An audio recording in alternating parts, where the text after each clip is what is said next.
Hello बच्चों, mission ज्ञान से मैं निशा सालवी, राजस्थान सरकार ने वेदांता के CSR इनिशिएटिव ई कक्षा में आप सभी का स्वागत करते हैं। तो बच्चों, अपन 18वां अध्याय पढ़ रहे हैं जो कि हमारे 12वीं कक्षा का है और उसी का आज हम पाठ देख रहे हैं भाग 19, जिसमें हम आज एक नया टॉपिक स्टार्ट कर रहे हैं, औषधि उत्पादक पादप। अभी तक हमने देख लिए कि जो हमें ऑयल देते हैं ऐसे प्लांट्स हमने पढ़ लिए, फिर हमने देखा कि मसाले जो हमें प्लांट्स देते हैं वो भी हमने पढ़ लिए। अब हम स्टार्ट कर रहे हैं कि जिनसे ऐसे प्लांट जिनसे हमें मेडिसिन प्राप्त होती है। तो क्लियर, अपन स्टार्ट करते हैं भाग 19, औषधि उत्पादक पादप। औषधि उत्पादक पादप पादपों का औषधीय रूप से प्रयोग उतना ही प्राचीन है जितनी की मानव सभ्यता। ये बिल्कुल फैक्ट है कि प्राचीन काल से ही हम जो है पादपों को एज अ मेडिसिनल यूटिलाइजेशन उनका हम कर रहे हैं, मेडिसिन के तौर पे हम उसका उपयोग बहुत ज़्यादा करते आ रहे हैं।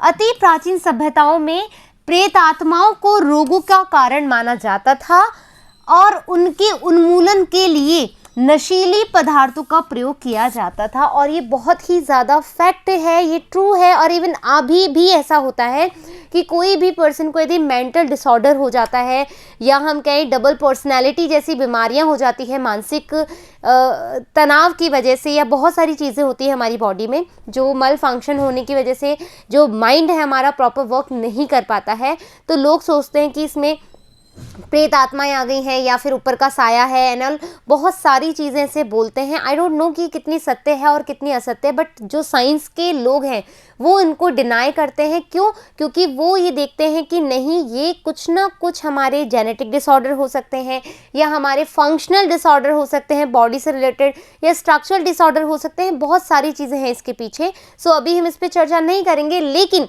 ये अब पहले से लेकर अभी तक भी यही हालात हैं कि कुछ भी बीमारियां ऐसी होती है, आज भी बहुत ही पिछड़े जो कस्बे हैं, जो गांव हैं, वहां पर जो रोगों का इलाज है वो प्रेत आत्माओं के आधार पर ही किया जाता है। तो वहां उस समय क्या होता है, नशीले पदार्थ दिए जाते थे।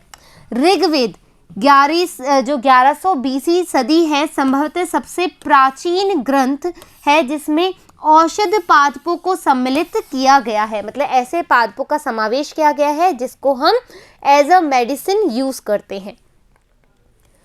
आयुर्वेद अधिकृत भारतीय ग्रंथ है ना। आयुर्वेद एक बहुत भारतीय ग्रंथ है जिनमें मानव रोगों, स्वास्थ्य व औषधियों का वर्णन है। आपको पता है आयुर्वेद में ही अपन सबसे ज़्यादा वनस्पतिक जो मेडिसिन होती है उसका यूज करते हैं। भारतीय जो आयुर्वेदाचार्य हैं उनके द्वारा रचित चरक संहिता तथा सुश्रुत संहिता जो सबसे ज़्यादा एक बेस मानी जाती है आयुर्वेद में, औषधि पादपों के मौलिक ग्रंथ है। आपसे पूछा जा सकता है कि पादपों को एज अ औषधि यूज करने वाले 2 ग्रंथ बताइए, तो आप बोल सकते हो चरक संहिता व सुश्रुत संहिता। 15वीं शताब्दी में फ्रांस व यूरोप में भी एक महत्वपूर्ण औषध ग्रंथ जो है उसका सृजन किया गया। हिप्पोक्रेटस जो है वो फादर ऑफ मेडिसिन भी माना जाता है। ये आपके क्वेश्चंस आ सकते हैं, इसी तरह के क्वेश्चन आते हैं जो बहुत ही ज़्यादा हम कह सकते हैं सेंसिटिव मोड पे हो। ठीक है, तो हिप्पोक्रेटस कौन है? फादर ऑफ मेडिसिन है। औषधीय पादपों का महत्व, इनमें उपस्थित विभिन्न, देखो जो प्लांट्स है उसमें जो हमारे पास एक बहुत सारे रसायन पाए जाते हैं पादपों में, और उन्हीं के गुणों के आधार पे हम उनको बोलते हैं कि ये एक मसाला उत्पादक है, या इनसे हमें ऑयल मिलेगा, या इनसे हमें मेडिसिन मिलेगी।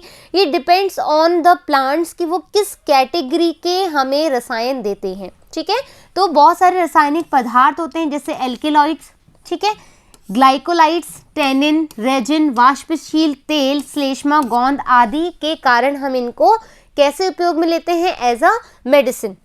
ये पदार्थ पौधों के विभिन्न भागों, जैसे हमें फल से मिल सकता है ना, बीज से मिल सकता है, छाल से, जड़ से, पर्णों से, तनों से आदि में ये संचित होते हैं। कौन? ये रसायन।